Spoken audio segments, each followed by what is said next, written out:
Alexander Solzhenitsyn moved his family to the U.S. in 1976. They went to the Vermont village of Cavendish. One of his neighbors back then was a teenage boy. His name's Scott Bemis. And as Bemis recalls, when the famous Russian author moved to town, it was a pretty big deal. Solzhenitsyn bought some isolated property up in the woods and surrounded the entire 30 acres with a large fence, which to the local population was an incredible thing to begin with. There was all kinds of speculation about what was going on behind the fence, and there were guards and there were dogs, and beware the fence. Not too long after they moved there, I ran into his stepson Dmitri, and we were about the same age, so we started hanging around quite a bit. Eventually I was allowed inside the compound, which had the very first remote-controlled gate we'd ever seen. So going into the compound for the first time was a little bit beyond exciting for me at the time, when I was probably only 14 or 15 years old.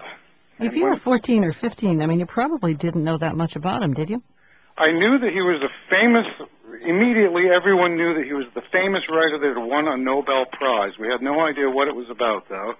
When I was invited into the house, his mother spoke English quite well and did most of the translating for his father. Everyone in town called him Salzy.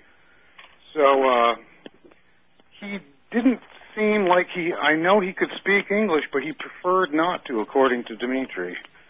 So he greeted me, and he immediately just smiled and came over and nodded and kind of gave me a handshake. What about outside of the confines of the Solzhenitsyn home? Well, there was a very small store in Cavendish, and he used to come in quite regularly just to pick up some milk or a paper or whatever he would come in to get, and he greeted people, and he didn't speak a lot of English, so he would keep it basically to hello, and that's about it, and nod his head and stuff, but he was very polite and cordial, and we also guarded his privacy. Most of the people in town helped him guard his privacy, because for the first few years there was an onslaught of tourist people coming in asking, where's Solzhenitsyn live?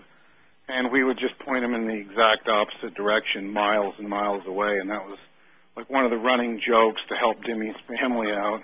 I wonder, by the way, if the people of Cavendish ever sort of, did the local library ever highlight one of his works?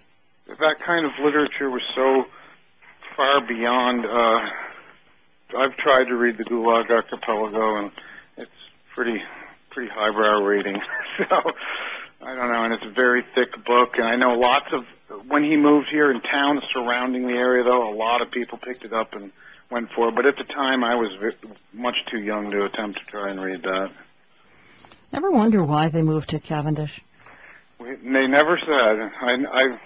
Dmitri said that Europe was a great place to be, but it was chaotic, and they needed his father wanted privacy, or as the old man, as he put it, needed privacy, and that's where they ended up. And it's like he must have just pointed at the map and went here. Maybe because it was cold. Up here in Vermont is notoriously cold winters, and maybe that's what they wanted. All right. Mr. Bemis, thank you so much for your remembrances of the Solzhenitsyn family, in fact. Thanks for calling me up on that. Scott Bemis lived near the Solzhenitsyns when they moved to Cavendish, Vermont in 1976. 2 years later, he moved 8 miles down the road to Chester, Vermont. Alexander Solzhenitsyn died late last night. He was 89 years old.